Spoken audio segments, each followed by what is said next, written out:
आजचा व्हिडिओ आवडल्यास लाईक व सबस्क्राईब करून आयकॉन बेल दाबून सर्व ग्रुपवर शेअर करायला विसरू नका। आपल्या खिशाला व घराला नफ्याची देणार झालर रंगाच्या दुनियेतील एकच नाव बर्जर पेंट। अधिकृत विक्रेते Hingane Major, Berger paint, Kothari heights, Delhi वेशीजवळ, श्रीगोंदा।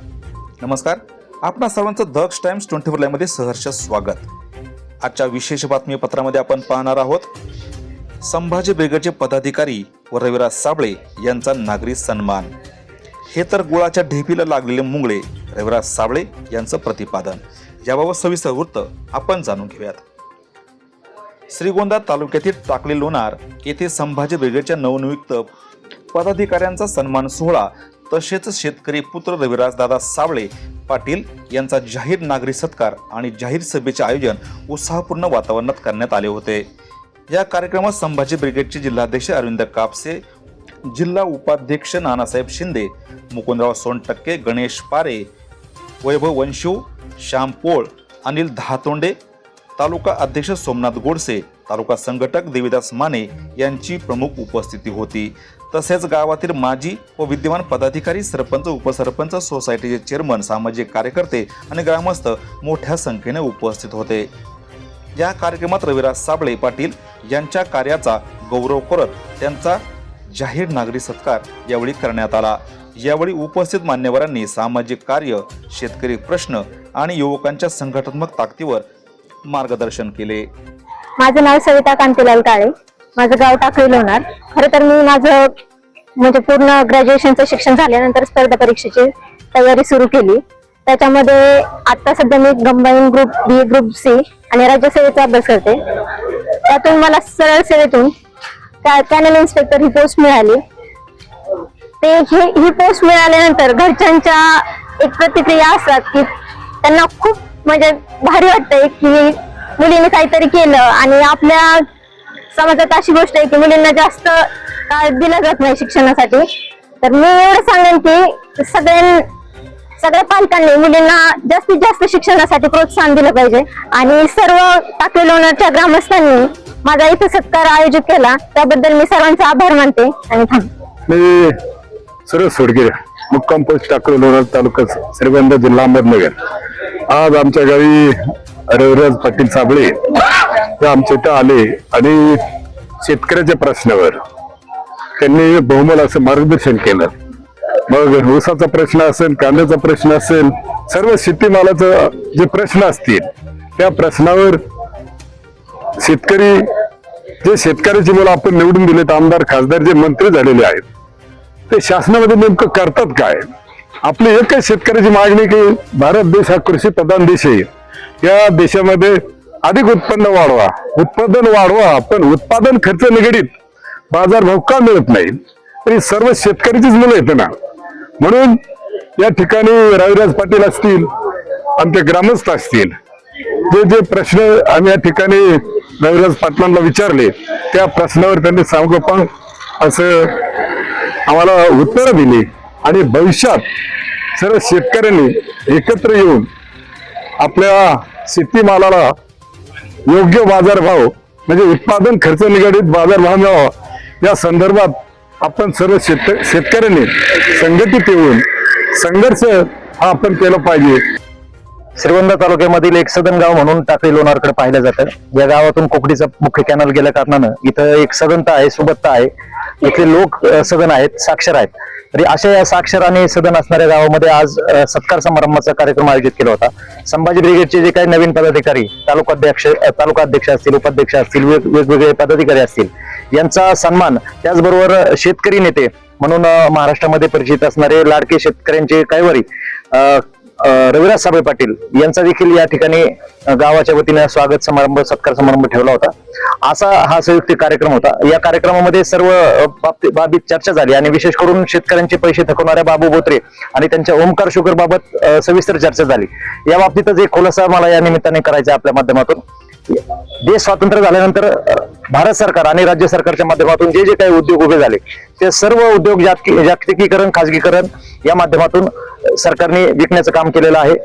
ह्या सरकारमधील जे काही 2 प्रमुख मारवाडी आहेत हे सगळे उद्योग विकण्याचं काम करत आहेत आणि या देशातील 2 प्रमुख उद्योगपती आहेत हे विकत घेण्याचं काम करत आहेत.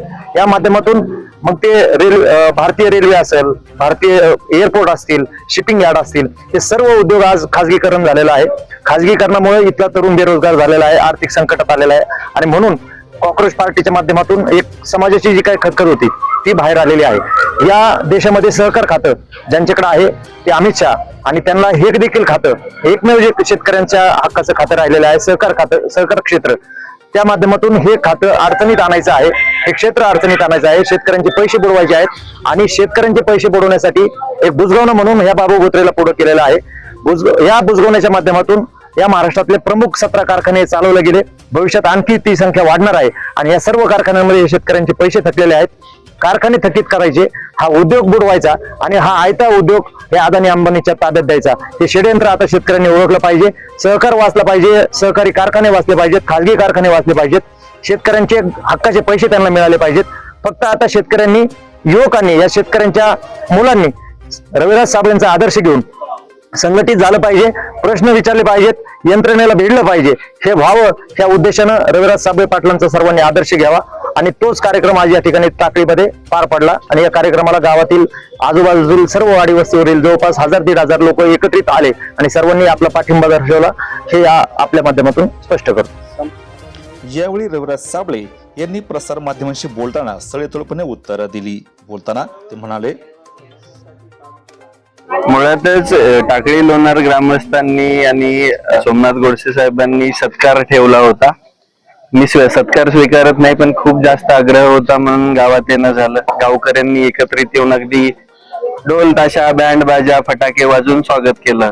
इथं आल्यानंतर सगळे व्यवस्थित भेटले. त्यांचं स्नेह आणि प्रेम तर भेटलं, त्यासमवेत यांच्या मनामध्ये एक क्रांतीची, एकत्र येण्याची आणि शेतकरी संघटित करण्याची एक ऊर्जा आणि आग पेटवली आणि हेच याचं स्वरूप होतं. हा काही राजकीय कार्यक्रम नव्हता किंवा कोणत्या प्रश्नावरचा कार्यक्रम नव्हता, तर एक सन्मान सोहळा तुम्ही म्हणू शकता. मुळातच साखर कारखाने आणि हे सहकारिता क्षेत्र बुडवण्याचं पाप इथल्या राज्य सरकारला करायचंय. सहकारी क्षेत्रामध्ये सभासदांना काहीही व्हॅल्यू ठेवलेली नाहीये. हे सहकारी कारखाने चंदगद्दार उद्योगपतींच्या घशामध्ये घालण्यासाठी काही बुजगावण्यांना पुढं करून ते कारखाने प्रायव्हेट केलेले आहेत, भाडेतत्वावरती चालवायला दिलेले आहेत. त्या कारखान्यांनी बी, बहुतांशी कारखान्यांनी, इव्हन दो महाराष्ट्रातील सगळ्याच कारखान्यांनी शेतकऱ्यांचं देणं थकवलंय. कितीही लढलं, काहीही केलं, साखर आयुक्तांना दाद मागितली तरी ते टोलवाटोलीची उत्तरं देतात आणि मुळातच साखर कारखाना या एनटीटी सोबत खूप सारे डिपार्टमेंट जोडले गेले असल्यामुळे शेतकऱ्यांना न्याय भेटण्याची खूप जास्त अडचण होऊन जाते. माझी इथल्या राज्य सरकारला विनंती आहे, ज्या ज्या कारखानदारांनी, त्याच्यामध्ये विशेषतः ओंकार कारखाना प्रायव्हेट लिमिटेड या एनटीटीने जवळजवळ 2000 कोटींपर्यंत फ्रॉड केलेला आहे, 2500 करोडची अनियमित कर्ज घेतलेली आहेत, याची चौकशी लावावी.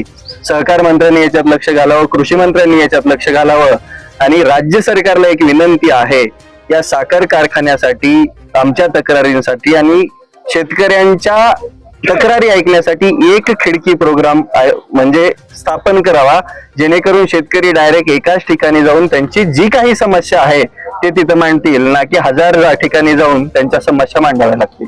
मुळातच या महाराष्ट्रामध्ये जनतेने जो कौल दिलाय तो अगदी भरभरून दिलेला आहे. त्याच्यामध्ये सगळ्या विरोधकांनी आणि सत्ताधाऱ्यांनी एकत्रित येऊन सरकार स्थापन केलंय. याच्यामध्ये भागीदार सगळेच येतात. मग भाजप पासून ते शेवटच्या एक आमदार निवडून आलेल्यांपर्यंत सगळे मिलीभगत करून एकत्रित राहिलेले आहेत. त्याच्यामुळे यांच्याकडून न्यायाची अपेक्षा नाहीये. माझं मत आहे, ज्या मतदारांनी, ज्या सर्वसामान्य महाराष्ट्रातील लोकांनी यांना मतदान करून निवडून आणलंय, त्यांनीच आता विरोधी पक्ष होण्याची गरज भासायला लागली आहे. तुम्ही मोबाईल उचला, बोलायचं शिका आणि इथल्या व्यवस्थेला प्रश्न विचारायचं, जाब विचारायचं शिका. तेवढाच एकमेव सध्या आधार उरलेला आहे. बाकी विरोधी पक्ष पण विकला गेलेला आहे आणि सत्ताधारी तर पैशाच्या मागे फिरणारी भांडवळत झालेली. मुळातच आम्ही आमचा लढा व्यापक केलेला आहे. काल पण जे इंदापूरला आंदोलन झालं त्याच्यामध्ये पण लिखित आश्वासनानुसार आज 30% पर्यंत रक्कम शेतकऱ्यांच्या आणि वाहतूकदारांच्या खात्यामध्ये पडेल. त्याच समवेत 15 ते 20 जून पर्यंत सगळं काही देणं आमचा कारखाना चुकवणार आहे असं कारखान्याकडून सांगितण्यात आलंय. याच्या आधी 2 वेळा लिखित आश्वासन दिलंय, पण यावेळेच्या लिखित आश्वासनावरती प्रांत, तहसीलदार, त्यानंतर पोलीस निरीक्षक यांच्या सह्या असल्यामुळे त्याला जास्त महत्व आहे.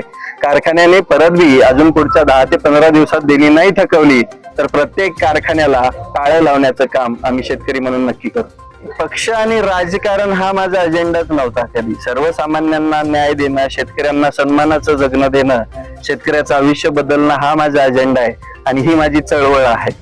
याच्यामध्ये राजकारण, उद्याचा कोणता पक्ष, कुठे जायचं, कोणतं पद घ्यायचं हे आपल्या डोक्यात चालत आहे.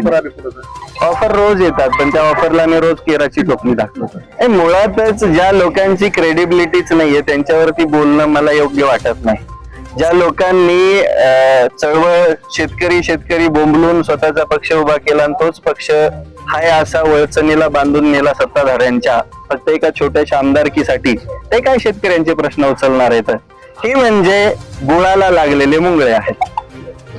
त्यांच्याकडून कोणाकडून काही अपेक्षा नाही. या कार्यक्रमामध्ये टाकळी लोणार गावचे सरपंच संतोष दरवडे, माजी सरपंच सुरेश सुडगे, शिवाजी जगदाळे, माजी चेअरमन कैलास मते, माजी उपसरपंच आबासाहेब कदम, विद्यमान उपसरपंच अजिनाथ मोरे यांच्यासह अनेक मान्यवर उपस्थित होते. यावेळी परिसरातील युवक, शेतकरी व ग्रामस्थांनी मोठ्या उत्साहात सहभाग घेत कार्यक्रमाला भरघोस प्रतिसाद दिला. संभाजी ब्रिगेडच्या माध्यमातून सामाजिक एकजूट आणि युवकांना दिशा देण्याचे कार्य यापुढे सुरू राहील असा विश्वास मान्यवरांनी व्यक्त केला. कार्यक्रमाचे नियोजन अत्यंत शिस्तबद्ध पद्धतीने करण्यात आले होते. शेवटी उपस्थित मान्यवरांचे आभार मानत कार्यक्रमाची सांगता करण्यात आली. आजच्या वृत्तावर तुर्तास येथे थांबू. पुन्हा भेटू नवनवीन बातम्यांमध्ये. तोपर्यंत जय हिंद. दक्ष टाइम्स 24 साठी श्रीरंग साळवेसह दत्ताजी जगताप, श्रीगोंदा, अहिल्यानगर.